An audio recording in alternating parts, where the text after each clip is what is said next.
Moi je suis contre les minarets et les gratte-ciel parce que en fait les minarets c'est bon, c'est l'appel à la prière, tout ça.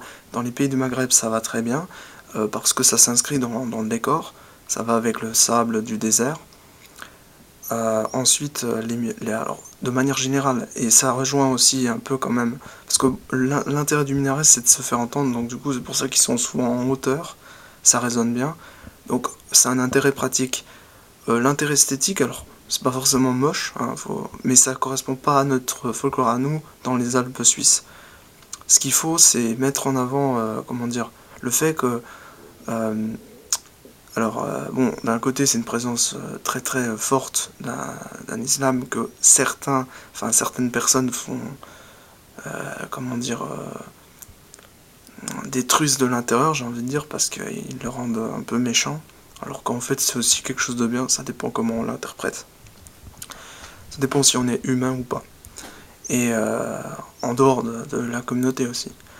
Et donc, en fait, les gratte-ciel, c'est la même chose, sauf que c'est pire un gratte-ciel pour moi parce que le gratte-ciel en tant que tel, il n'a aucune utilité réelle. Enfin, c'est d'amasser un maximum de monde sur un point précis de la planète enfin, en économisant entre guillemets, mais la place.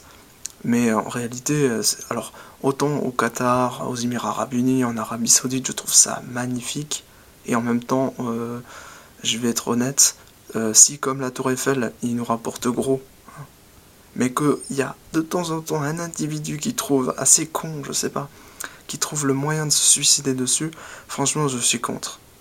Pourquoi? Parce que Dieu a créé les montagnes, et elles sont magnifiques, on n'a pas besoin de rajouter un gratte-ciel.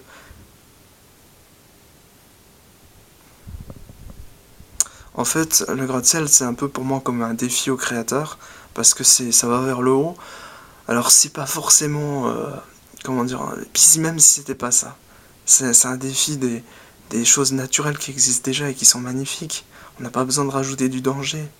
Moi, je suis au contraire pour d'une part l'éradiquer, le danger, le minimiser, mais aussi et surtout, enfin, en plus de faire comment dire, ces choses-là, on est dans le monde moderne, on doit penser sécurité, on doit penser à mêler l'utile à l'agréable et à peut-être un peu chercher à faire le ménage aussi.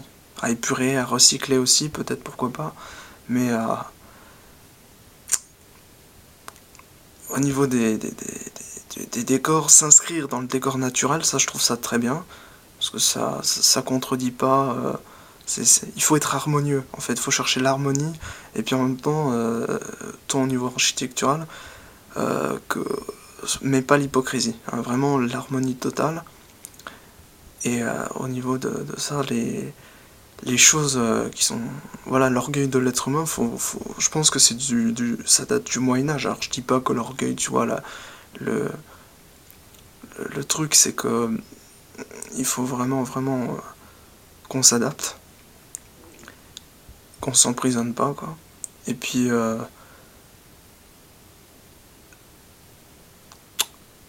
le danger quelque part existera toujours, de toute façon on meurt tous un jour, donc pourquoi essayer à tout prix de, de, de vivre mal, parce qu'en fait on vit mal, c'est juste pour pur orgueil, quoi, qu'on établit des hauteurs pour montrer, ah oui, t'as vu, j'ai fait ça, vas-y. C'est bien, hein, mais non, c'est nul. Et oui, c'est déjà même les cathédrales du Moyen-Âge, c'est trop haut. C'est pas à échelle humaine, c'est trop orgueilleux, c'est un défi au créateur. Qu'est-ce que ça, où est-ce que ça peut nous mener? Bon, c'est un pur orgueil, quoi. Puis les montagnes, elles sont déjà dangereuses, hein, franchement.